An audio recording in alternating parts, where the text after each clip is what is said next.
నిమిషం పాటు దీన్ని కేటాయించి ఈ లైవ్ను లైక్ చేయండి. ఫస్ట్ లైక్ చేయండి, అలాగే షేర్ చేయండి. ఎందుకంటే ఒక కీలకమైనటువంటి విషయాన్ని ఇప్పుడు మీకు చెప్పబోతా ఉన్నా. తెలంగాణ రాష్ట్రంలో జరిగినటువంటి ఒక కీలక పరిణామం అదేంది, దాని కథ ఏందనేది ఖచ్చితంగా లైక్ చేయండి, అలాగే షేర్ చేయండి. అలాగే ఈ యూట్యూబ్ లైవ్ను అందరూ ఫ్రీ కంటెంట్ కింద వాడుకోండి మీ యూట్యూబ్ ఛానళ్ళలో. ఇది అందరికీ కూడా అన్ని ప్లాట్ఫామ్స్ కూడా ఫ్రీగా అందించబోతున్నటువంటి లైవ్. ఇక అసలైనటువంటి విషయానికి వద్దాం. సరే, పేపర్ల దుకాణం తెరిచేకంటే ముందుగాల ఈ అసలైన విషయానికి వద్దాం. కరెక్ట్గా కొన్ని రోజుల క్రితం రేవంత్ రెడ్డి గారు చిట్ చాట్ పెట్టిండు. ఏమని? విలేకరులతో చిట్ చాట్ పెట్టిన సందర్భంలో విలేకరి ఒక క్వశ్చన్ అడిగిండు. సార్, ఎంపీటీసీ జెడ్పీటీసీ ఎన్నికలకు వెళ్తున్నారా, రిజర్వేషన్లతోనే వెళ్తారా అనేటువంటి క్వశ్చన్ అడిగితే అసెంబ్లీలో చర్చించి అన్ని పక్షాల అభిప్రాయాన్ని తీసుకొని మేము నిర్ణయం చేస్తామనేటువంటి మాట ముఖ్యమంత్రి రేవంత్ రెడ్డి గారు చెప్పిండు. మీరు బాగా అబ్జర్వ్ చేయండి. ఒకవైపు రేవంత్ రెడ్డి గారేమో అసెంబ్లీ ఎజెండాను చెప్పకుండా చెప్పిండు. వెంటనే కేసీఆర్ వచ్చిండు. కేసీఆర్ వచ్చి ఆయన ఏం చెప్తాడు? కేసీఆర్, ఓరి పిచ్చోడా, నువ్వు బీసీ రిజర్వేషన్లు అంటున్నావు. ఎక్కడ బీసీ రిజర్వేషన్లు? మన ఎజెండా అది కాదు, నీళ్ళ మీద మాట్లాడదాం అని ఇప్పుడు నీళ్ళ దుకాణం ఎజెండా ఇచ్చిపోయింది నాకు. నీళ్ళ మీద మాట్లాడాలి మనం. నేనే వ్యతిరేకంగా ఉన్నా కదా బీసీ రిజర్వేషన్ల. గదెట్లా మాట్లాడుతావు? మనం అంత ఒకటే కదా, మనం అగ్రవర్ణాలం అంత ఒకటే కదా. బీసీ రిజర్వేషన్లు, జెడ్పీటీసీ, లోకల్ బాడీ ఎన్నికల గురించి నువ్వు ఎట్లా మాట్లాడుతావు? మనం ఇయ్యొద్దని అనుకున్నాం కదా అని నీళ్ళ ఎజెండాను ఈయన ముంగడ పెట్టిపోయింది. ఇప్పుడు ఈయన నీళ్ళ గురించి మాట్లాడుతున్నాడు. 29 తారీఖు ఇక జరగబోయే పరిణామాలు. 29 తారీఖు నాడు అసెంబ్లీ ఉంది. అసెంబ్లీ సమావేశాలు ఉన్నాయి. మీరు చూడండి కరెక్ట్గా ఈ అసెంబ్లీ సమావేశాల నాటికి రేవంత్ రెడ్డి చెప్పినటువంటి చిట్చాట్లు ఏంది? రేవంత్ చిట్చాట్లు ఏం చెప్పిండు?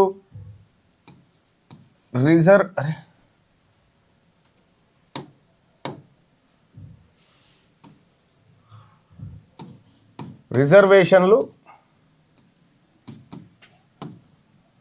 బీసీల అంశం అసెంబ్లీలో చర్చిద్దామని ఆయన చెప్పంగానే కేసీఆర్ వచ్చేసి వెంటనే కేసీఆర్ వచ్చేసి ఇది కాదన నాయన, మన ఎజెండా నీళ్ళ మీద పెట్టుకుందాం దుకాణం, నీళ్ళ పంచాయతీ అని చెప్పి ఈయన ఎజెండా ఇచ్చిపోయింది. ఇప్పుడు ఈయన ఎజెండా ఇచ్చిపోగానే నీళ్ళ మీద మాట్లాడదాం, తెలుసుకుందాం రండి అని చెప్పి ఓ వైపు ఎజెండాను మార్చేసిండు రేవంత్ రెడ్డి. ఎజెండాను మార్చేసి ఇప్పుడు బీసీల ఎజెండా కాదు, నీళ్ళ ఎజెండా. ఈ నీళ్ళ ఎజెండా, ఈ నీళ్ళ పంచాయతీ ఎవరికి కావాలంటే మెగా కృష్ణారెడ్డికి కావాలి, ఈ కాంట్రాక్టర్లకు కావాలి, రేవంత్ రెడ్డికి కావాలి, కేసీఆర్కి కావాలి ఈ నీళ్ళ పంచాయతీ. ఎందుకంటే అందులో పైసలు వచ్చే దందా కాబట్టి. ఇగో ఈ దుకాణం ఇప్పుడు తెరిచిపోయారు ఇప్పుడు అసెంబ్లీ దీని మీద. ఇక కరెక్ట్గా ఏం జరిగిందో మీరు చూడండి. ఇప్పుడు వీళ్ళ ఎజెండాలు చూడు ఎట్లా మారుతా ఉన్నాయో. రేవంత్ రెడ్డి ఏమో రిజర్వేషన్లు, బీసీల అంశం పైన విపక్షాల అభిప్రాయాన్ని తీసుకొని చేద్దామనేటువంటి హింట్ ఇచ్చిండు. అది కాదు అసలు ఎజెండా, అదైతే బీసీ ఉద్యమం లేస్తుంది. బీసీ ఉద్యమం లేస్తే నీ పదవి నా పదవి రెండు బీక్ తీరాను ఆయన. నీళ్ళ రిజర్వేషన్, నీళ్ళ సంగతి ఎందుకు చూద్దామని చెప్పి ఈ దుకాణం తెరిచిండు. ఇప్పుడు పాలమూరు రంగారెడ్డి, మన్ను మషడం అని చెప్తా ఉన్నాడు. సరే, అది అట్లా పెడితే ఇక్కడ ఏం జరుగుతుందయ్యా మరి 29 తారీఖు నాడు? 29 తారీఖు నాడు అసెంబ్లీలో ఏం జరుగుతుందంటే, ఈయన నీళ్ళ గురించి తేల్చుకుంటాం, పూల్చుకుంటామని ఈయన అంటాడు. మీరు నీళ్ళ కాడికి వస్తారు. ఆ బిడ్డ ఏం చేసిన కరెక్ట్గా అసెంబ్లీ సమావేశాల ముందు, కరెక్ట్ పోయినసారి అసెంబ్లీ సమావేశాల ముందుకు కేసీఆర్కు నోటీసులు. దేంట్లో? ఫోన్ ట్యాపింగ్ కేసులో కేసీఆర్కు నోటీసులు అని చెప్పి అప్పుడు గందరగోళం సృష్టించరు.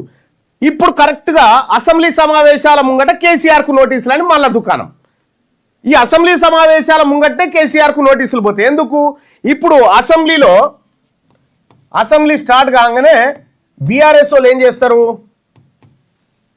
డౌన్ అని పోడియంలోకి దూసుకుపోయి సభ నడవకుండా ఆగమాగం చేసి గందరగోళం చేస్తారు.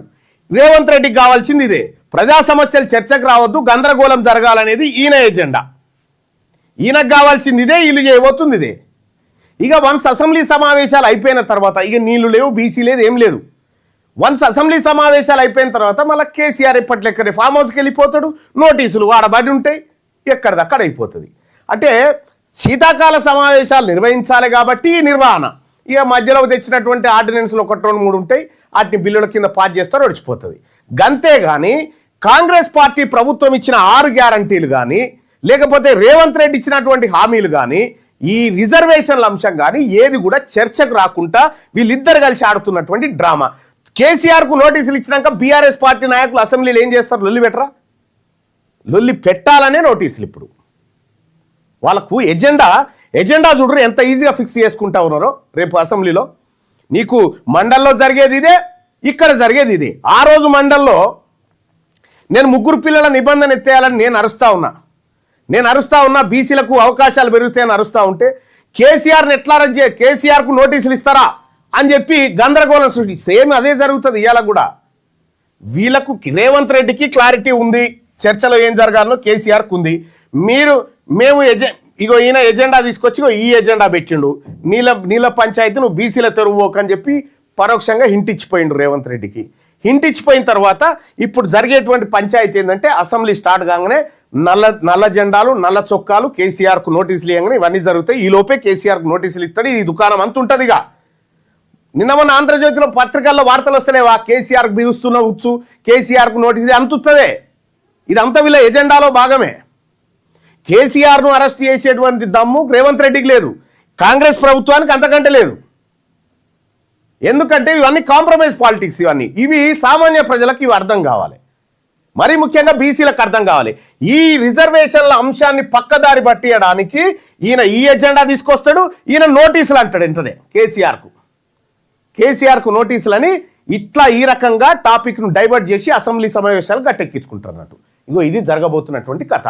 ఇక దీంట్లో మన బీసీ ఎమ్మెల్యేలు, మన బీసీ ఎమ్మెల్సీలు, బీసీ ఎంపీలు ఇక వాళ్ళు బీసీ రిజర్వేషన్ల గురించి మాట్లాడేది లేదు. మా నాయకుడు రేవంత్ రెడ్డిని అంటవా అని బీసీ ఎమ్మెల్యేలు, కాంగ్రెస్ ఎమ్మెల్యేలు, మా నాయకుడు కేసీఆర్ అంటవా అని బీఆర్ఎస్లో ఉన్న బీసీ ఎమ్మెల్యేలు, ఎమ్మెల్సీలు. ఇగో ఇది దుకాణం. ఆట చూడరు ఎట్లుందో. మళ్ళా రేవంత్ రెడ్డి, కేసీఆర్ వీళ్ళిద్దరు ఒకటై ఈ ఎజెండాలు ఫిక్స్ చేసుకొని ఈ రకంగా 29 నాడు అసెంబ్లీలో జరగబోతుంది. ఇగో గిదే జరుగుతుంది చూడరు మీరు. ఇంతకు మిక్కిలు ఏం జరగదు, జరిగేది గిదే.